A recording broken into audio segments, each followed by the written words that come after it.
안녕하세요. 오늘도 사연살롱을 찾아주셔서 감사합니다. 서울에 살고 있는 30대 여성이에요. 어른들이 그러잖아요. 남자가 사람 좋아서 뭐 했으냐고요. 그저 돈 잘 벌고 아내 위할 줄 알면 그만이라고 말이죠. 그런 의미에서 본다면 제 남편은 그리 좋은 남편은 아닐지도 몰라요. 왜냐고요? 제 남편은 사람은 좋은데 돈 버는 재주는 좀 떨어지고 대신에 저를 무척 아껴주는 사람이거든요. 그러니 어른들 기준으로 점수로 환산해보면 한 30점 정도 되겠네요. 하지만 저는 이 30점짜리 남자가 세상에서 가장 멋지고 대단해 보여요. 어려운 상황에도 인간애를 잃지 않고 나답게 살아가는 사람이니까요. 요즘 같은 세상에 나답게 산다는 건 대단한 의지가 아니고선 불가능한 일이 아닐까 생각해요. 때로는 보고도 못 본 척 넘겨야 하는 일이 많잖아요. 그래야 일신이 편하고 때로는 불의에 잠시 눈 감을 줄 알아야 집단에서 따돌림을 당하지 않으니까요. 그러니 그러지 못하는 제 남편의 성격은 사는데 얼마나 큰 장애물이 되겠어요. 그럼에도 자신을 잃지 않고 꿋꿋하게 살아가니 멋진 사람이죠.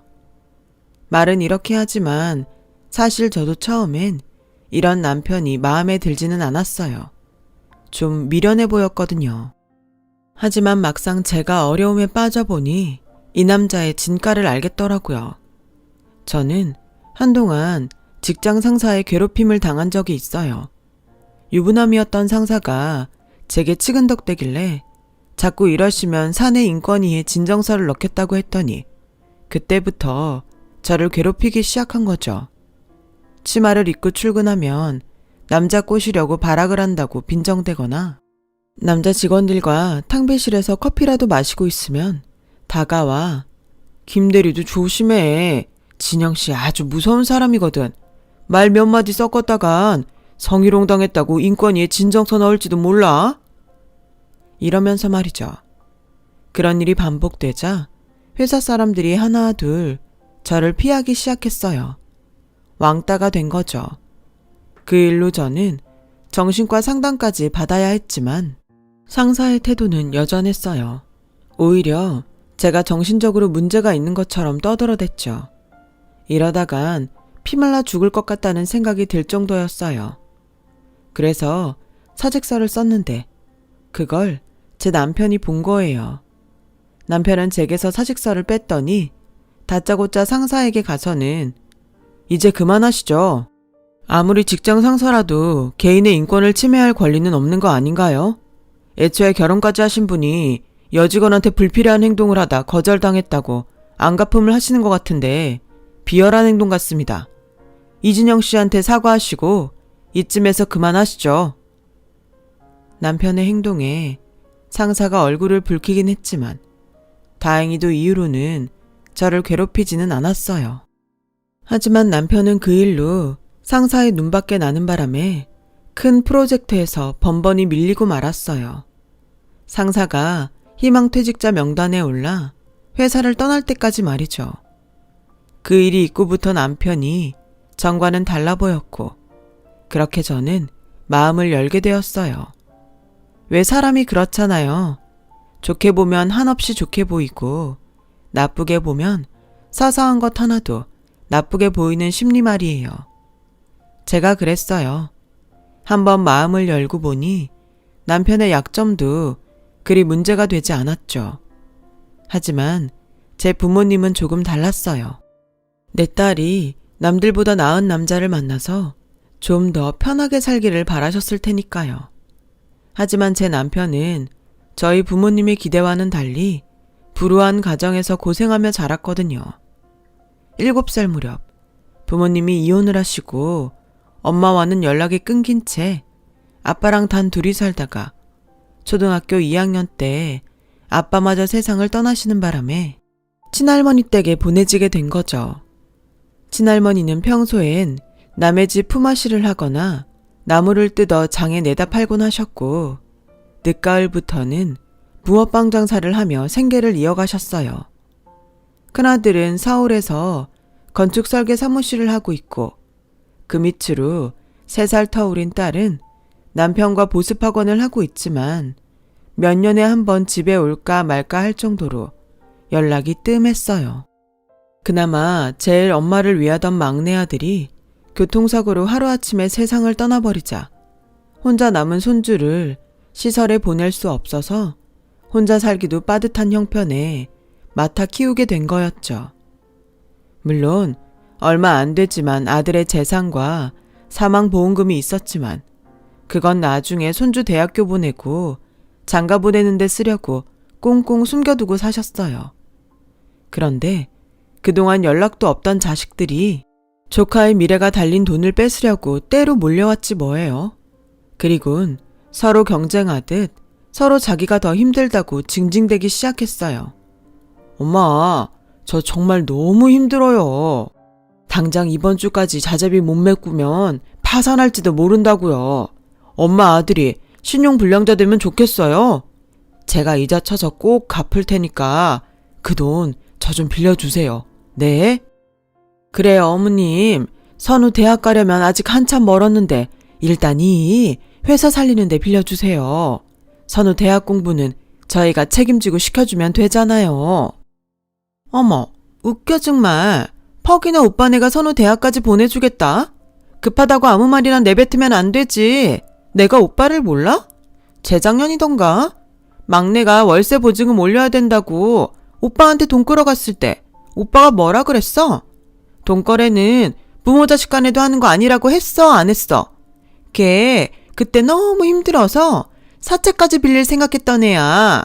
근데 이제 와서 그런 애 목숨값 받은 걸 낼름 할 생각을 해? 사람이 양심이 있어야지. 그래도 난 없는 돈 끌어다 다만 얼마라도 빌려줬어. 어머, 아가씨 말 참 이상하게 한다. 설마 우리가 있는데 안 빌려줬겠어요?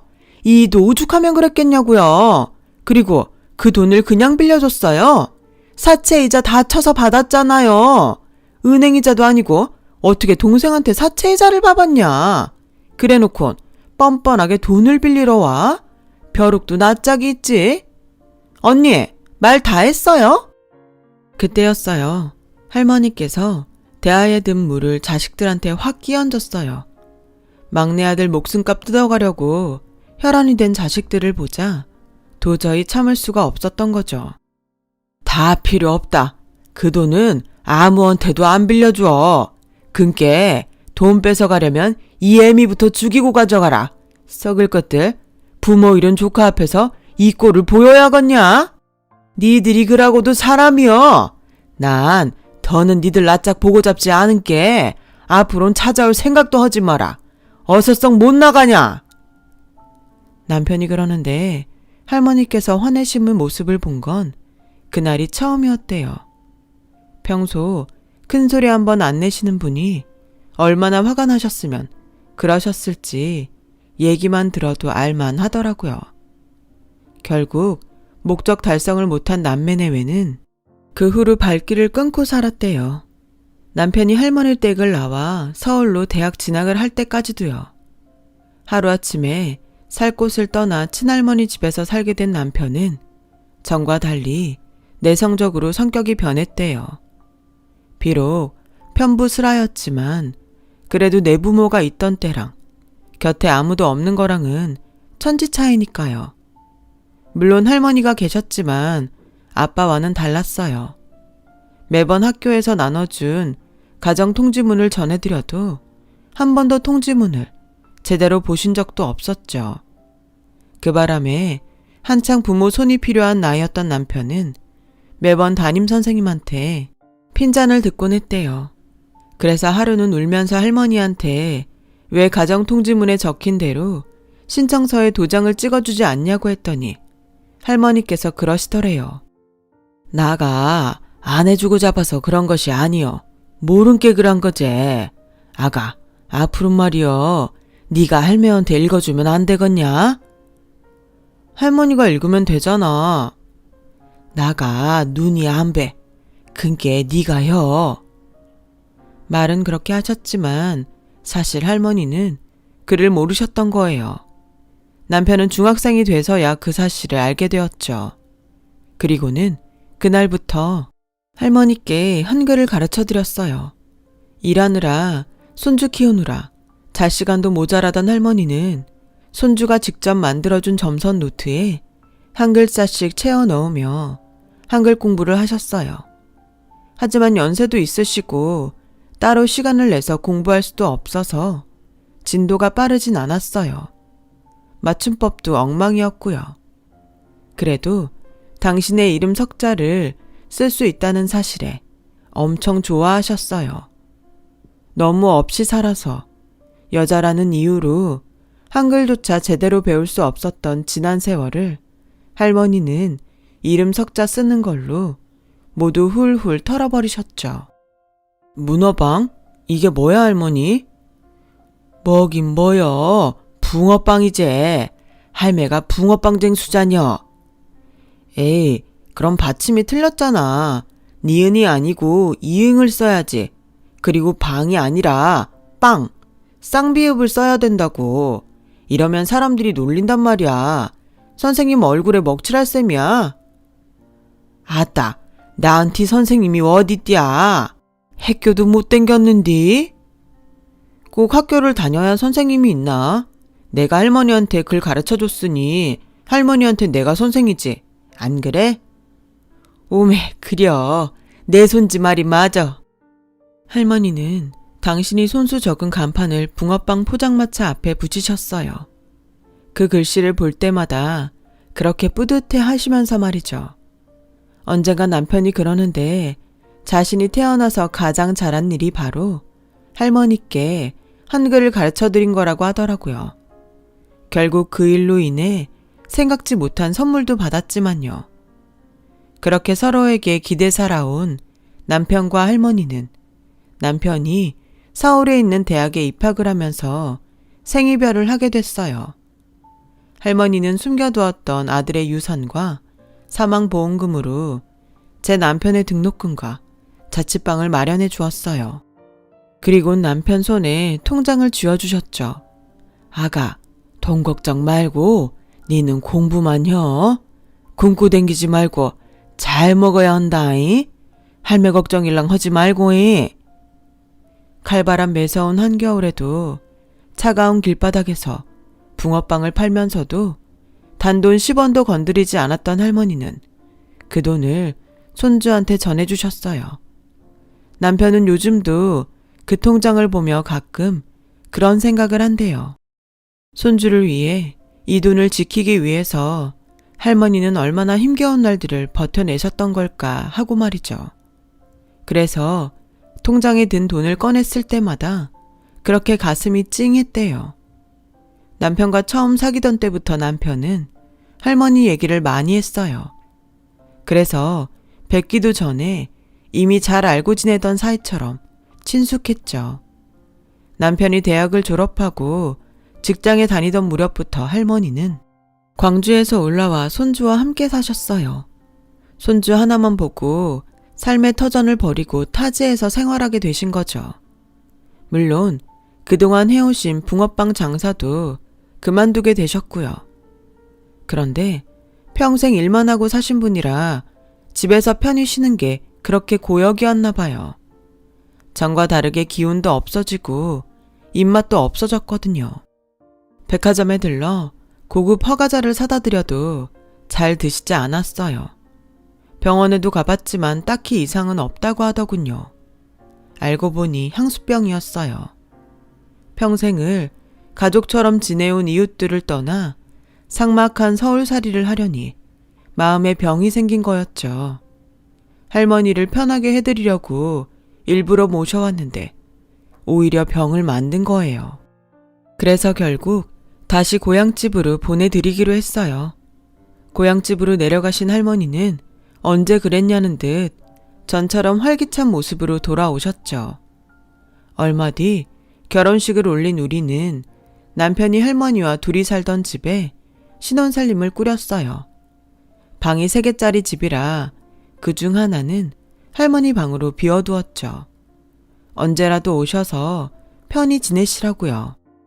할머니는 명절 때면 나물이며 참기름, 들기름을 담은 보따리를 들고 서울로 올라오셨어요.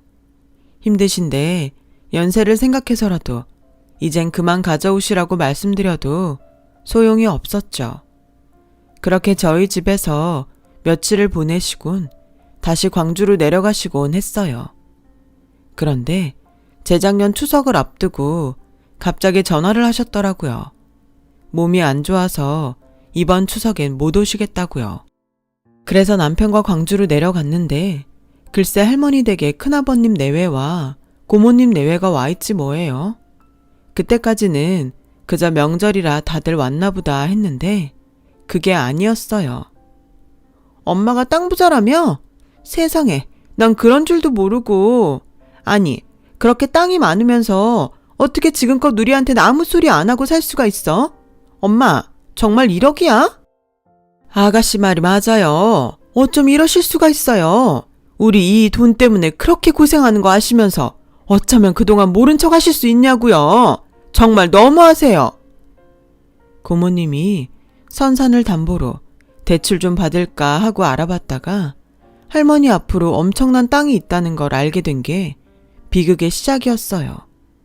그 소식을 들은 큰아버님 내외가 득달같이 달려오면서 또 다시 땅을 뺏으려는 전쟁이 벌어진 거죠. 하지만 자식들의 앙탈을 넘어선 협박에도 할머니는 꿈쩍도 안 했어요. 그러자 남매는 다른 방법을 썼죠. 어머니, 차라리 이참에 저희랑 같이 사시죠. 안 그래도 연세도 있으신데 혼자 계시는 게 내내 걱정이었거든요. 아예 저희랑 같이 올라가세요. 그래요, 어머님. 애들도 다 커서 집에 빈 방도 많아요. 저희랑 가세요. 어머? 언니가 언제부터 우리 엄마를 챙겼다고 그래요? 됐으니까 엄마, 우리랑 가요. 며느리보다는 딸이 편하지 않겠어요? 그동안 명절은 물론 할머니 생신 때도 전화 한 통 없던 인간들이 땅에 눈이 시뻘게 져선 서로 할머니를 모시겠다고 난리더라고요. 남편과 저는 그 모습에 진저리가 터졌어요. 하지만 섣불리 끼어들었다간 저희도 땅 때문에 할머니를 노리는 것처럼 보일까봐 아무 말도 할 수 없었죠. 그래서 결국 할머니는 서울 큰아들 집으로 가게 되셨어요. 그날 이후 할머니 소식이 궁금하긴 했지만 큰댁에 전화를 드려도 할머니와는 통화조차 할 수 없었어요. 그러다 몇 개월 뒤 고모님이 큰 집에 들이닥쳐 할머니를 뺐다시피 데리고 갔다는 얘기를 들을 수 있었죠. 고모님 말로는 며느리한테 구박받으며 사느라 팍 늙어선 피골이 상접해 있길래 자기가 모시고 간 거라고 했지만 그 말도 믿을 순 없었죠. 고모님 댁으로 거처를 옮기신 할머니는 가끔 저희 남편한테 전화를 하셨어요. 오메 내 새끼 잘 살고 있냐? 할매는 잘 살고 있다. 밥도 잘 먹고 잠도 잘 자고 호강하고 살고 있다. 우리 손지 며느리는 잘 있냐? 그것이 손발이 차서 걱정인데 요샌 어떻게 지낸디야? 네, 잘 지내고 있어요. 그나저나 할머니 목소리가 왜 그렇게 힘이 없어요? 어디 아프신 거 아니에요? 암시롱 않다. 네 고모가 밥도 잘 주고 옷도 이쁜 걸로 사다 주고 나가 아주 호강하고 산다. 그께 걱정을 말아야. 알겠제? 호강하고 사신다는 말을 곧이곧대로 믿은 건 아니지만 그래도 목소리라도 들을 수 있어서 다행이라고 생각했어요. 그래서 남편이랑 고모님 댁에 가겠다고 했더니 고모님이 수화기를 뺏어 들곤 됐다. 올 것 없어. 니들 와봤자 나만 더 힘들어. 어른 모시면서 손님 치르는 게 쉬운 일인 줄 아니? 전화로 자주 안부 전하면 되니까 그렇게들 알아. 한사코 저희들 방문을 거절하셨어요. 그때 의심을 했어야 했던 건데 그렇게 1년쯤 지난 어느 날이었어요. 제가 첫 애를 임신하게 되었죠. 기쁜 소식을 할머니께 알려드리려고 고모님 댁에 전화를 했는데 말도 안 되는 핑계를 대면서 할머님을 바꿔주지 않는 거 있죠.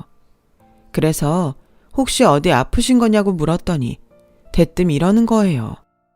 예쁘다 예쁘다 하니까 아주 어른 상투까지 잡으려드네. 설마 내가 엄마를 어떻게 했을까봐 이러는 거야? 괜히 쓸데없이 끼어들지 말고 네 할 일이나 해. 그러곤 전화를 끊어버렸어요. 그렇게 며칠이 지났는데 불안한 마음이 가시지 않는 거예요.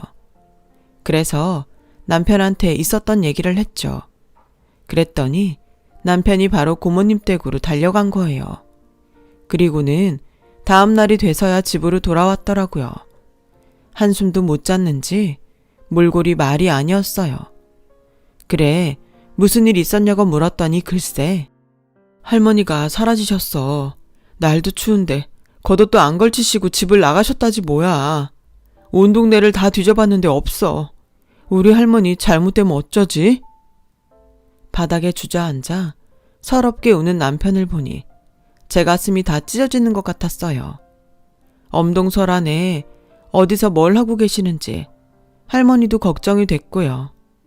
그래서 남편을 이끌고 광주로 가보려고 집을 막 나섰는데 글쎄 할머니께서 옆 골목 집 앞에서 오들오들 떨고 계시지 뭐예요. 남편은 득달같이 달려가 할머니께 겉옷을 벗어드렸어요. 할머니, 왜 여기 있어? 이렇게 추운데 여긴 어떻게 온 거야? 그러자 할머니는 창백한 얼굴로 파리하게 미소 지으시며 그대로 쓰러지고 말았어요. 병원에 모시고 가보니 저체온증에 영양실조까지 걸려있다고 하더군요. 그동안 제대로 못 드시고 살았는지 몸 곳곳엔 부스럼까지 생겨 있었어요. 그 모습을 보니 나도 몰래 눈물이 흐르더군요. 제가 이러니 남편은 오죽했겠어요. 당장 고모한테 따지러 가겠다고 하는 걸 제가 뜯어 말렸죠. 당신이 이러면 어떡해. 지금은 할머니 건강이 더 중요한 거 아니야? 할머니 깨어나시면 그때 찾아가도 되잖아. 일단 진정하고 할머니만 생각하자. 당신 없는 사이 혹여 할머니께서 잘못되시면 그때는 어쩔 거야. 그러니까 내 말 들어, 응? 남편은 주먹을 부르르 떨면서 할머니 침상을 지켰어요. 하루 동안 의식이 없던 할머니는 병원에서 놓아준 영양제 링거를 맞고 다음날 새벽녘에 정신을 차리셨어요. 정신을 차리신 할머니는 당신 침상에 얼굴을 묻고 잠든 손주의 머리카락을 쓰다듬어 주시며 그러셨대요. 오메 귀한 내 새끼, 눈에 넣어도 안 아플 내 새끼, 밥은 잘 먹고 댕기냐? 집 나간 마누라 대신 우리 손지 먹여 살리느라 고생이 많다. 어메가 니 줄라고 붕어빵 팔아 땅도 사고 논도 사고 다 사놨다. 조금만 지둘려라이. 손주를 당신의 아들로 착각하신 건지 할머니는 밤새 알다가도 모를 말을 이어가셨죠. 네 형이랑 누이가 알면 안 된 게 나가 땅 문서도 숨겨놨다. 우리 선우가 맹글어준 한글 공책 아니냐. 그 공책에 잘 넣어두었은 게 그 땅 팔아 우리 선우랑 잘 살아야 한다. 어메가 주는 선물인 게. 이미 잠에서 깬 남편은 소리 죽어 울면서 그 얘기를 들어야 했죠. 자신을 당신 아들로 착각하시는 할머니께 잠시라도 아들 노릇을 해드리고 싶었으니까요. 그리고 다음날 남편이 눈을 떠보니 할머니께선 곱게 잠드신 채 그대로 하늘나라로 가버리셨더라고요. 남편의 머리카락을 쓸어주시며 말이죠. 할머니의 장례 기간 내내 남편은 정말 많이 울었어요. 밥도 한술 떠넘기지 못한 채 말이죠. 반면 큰아버지 내외와 고모님 내외는 사라진 땅 문서를 찾느라 혈안이었죠. 큰아버지가 장례식장을 지키고 있는 사이 큰어머니가 광주 고향집에 가서 집안을 온통 뒤졌던 모양이에요. 뒤늦게 그 소식을 들은 고모님은 고모부를 고향집으로 내려보냈죠. 하지만 큰어머니와 고모부가 집안을 쑥대밭을 만들며 뒤졌지만 끝내 땅 문서를 찾을 수 없었어요. 왜냐고요?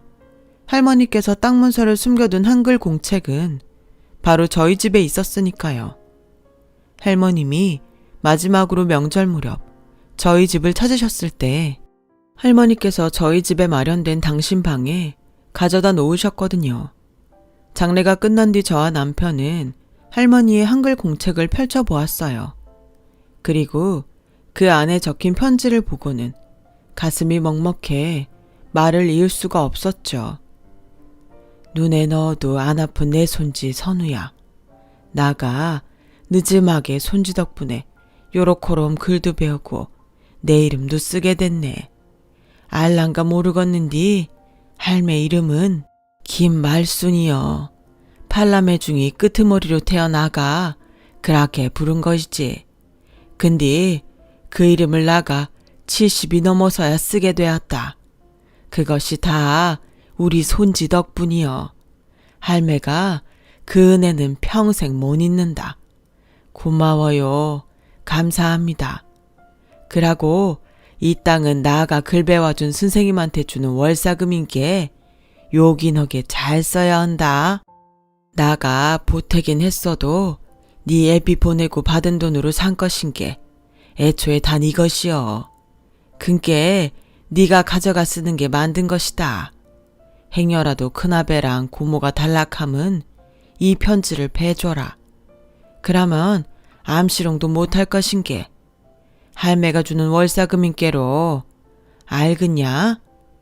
네가 태어날 적에 하도 이삐서 봄은 달아날까봐 애껴봤다. 니는 내한테 그런 손지다. 근께 할매 잊지 말고 기억해라. 남편은 할머니의 노트를 끌어안고 어깨가 들썩일 정도로 오열했어요. 보기만 해도 다를까봐 아껴봤던 손주를 남겨놓고 가셔야 했던 할머니를 추억하며 말이죠. 그리고 얼마 뒤 남편은 집으로 큰아버지 내외와 고모님 내외를 불렀어요. 처음엔 바쁘다고 안 온다던 사람들이 땅 문서를 찾았다고 하니 득달같이 달려왔더군요. 그리고는 빚받으러 온 빚쟁이처럼 들어서자마자 땅 문서를 내놓으라고 윽박질렀어요. 금방이라도 달려들어 물어 뜯을 것 같은 사람들 앞에 남편은 할머니가 남겨주신 땅 문서를 내던졌어요. 고작 이것 때문에 그러셨어요? 골방에 할머니를 가둬두고 땅 문서 안 내놓는다고 굶기고 겉도 모자라 그 추운 날 내쫓으셨냐고요. 당신들은 사람 새끼도 아니야. 여우도 죽을 땐 고향 쪽으로 고개를 돌린다는데 어떻게 제 부모한테 그럴 수가 있냐고. 그러고도 땅은 탐났나 보지? 땅 문서 찾았다는 말에 기를 쓰고 달려온 거 보니. 근데 당신들이 원하는 대로 되진 않을 거야. 이미 할머니께서 내 앞으로 명의 이전 해 놓으셨으니까. 나 이 땅에서 흙 한 줌도 당신들한테 안 줄 거야. 무정한 자식들 손에 돌아가신 할머니를 생각해서라도 절대로 안 줄 거라고. 그러자 큰아버지가 달려들어 남편의 뺨을 쳤어요. 그리고는 죽일 듯 노려보며 그러더군요. 애미애비도 없는 놈이 어디서 까불어. 니깟 놈이 이렇게 나온다고 이 땅이 다 니 차지가 될 것 같냐? 무식한 놈 어림도 없어. 재판 걸면 우리한테 유산상속 유류분은 넘어오게 돼 있으니까 대가리에 피도 안 마른 게 어디서 건방을 떨어. 배은망덕한 놈. 애미애비 없는 건 큰아버지도 마찬가지 아닌가요? 그리고 뭐요? 유산상속 유류분이요? 웃기고 있네. 이게 누구 재산인데 당신들이 유산상속을 운운해요? 이거 우리 아빠 사망보험금으로 산 땅이에요. 못 믿겠으면 광주 가서 동네 사람들한테 물어보라고요. 이 땅 살 때 다리 놓아준 게 이장님이니까 직접 가서 물어보라고요. 애초에 지들 것도 아닌 땅 가지고 폐륜을 저질렀다니 창피한 줄 아세요. 오늘 제가 오라고 한 건 땅 문서 때문이 아니라 내가 당신들 고소할 거라는 걸 알리기 위해서예요. 노인 학대에 감금 협박, 그리고 영하로 떨어진 날씨에 집 밖으로 내쫓아 사망에 이르게 한 살인죄까지 당신들이 할머니한테 저지른 만행 법정에서 달게 받으란 말입니다. 남편의 말이 떨어지기가 무섭게 두 집 내외는 서로 눈치를 보며 서로 떠넘기기에 바빴어요. 고모님은 할머니를 방에 가두고 굶긴 건 자기가 아니라 큰오빠라고 소리쳤고, 큰아버지는 한겨울에 엄마를 길바닥으로 내몰아 죽게 한 건 다 여동생이라며 서로를 힐난했어요. 한바탕 소란을 피우는 바람에 이웃이 경찰에 신고를 했고 결국 두 집 내외는 파출소로 끌려가게 되었죠. 그 후로 반년이 지난 지금 큰아버지와 고모님을 상대로 한 재판은 아직도 진행 중이에요. 요즘은 CCTV도 많고 녹화며 녹취가 가능한 전자기기도 많아서 의외로 증거가 많이 확보된 상태라 실형을 면하긴 어려울 것 같다고 하더라고요. 당연한 결과이긴 하지만 생각할수록 참 씁쓸하네요. 그리고 저는 출산을 앞두고 있어요. 아이를 낳을 때가 다 돼서 그런가 요즘 들어 할머니 생각이 더욱 나네요. 제 손발이 차다고 늘 손으로 문질러 주시던 그 온기도 그립고요. 생각난 김에 내일은 남편과 할머니 산소에 다녀와야겠어요. 가서 증손주 무사히 잘 낳게 해달라고 부탁도 드리려고요. 아마 하늘나라에서 도와주시겠죠? 지금까지 제 사연을 들어주셔서 감사드려요. 들어주신 분들 모두 건강하시고 원하는 일 다 이루시길 바랍니다. 여러분, 사연 댓글에 응원과 현명한 조언 부탁드려요. 좋아요와 구독은 저에게 큰 힘이 됩니다. 오늘도 좋은 일 가득하세요.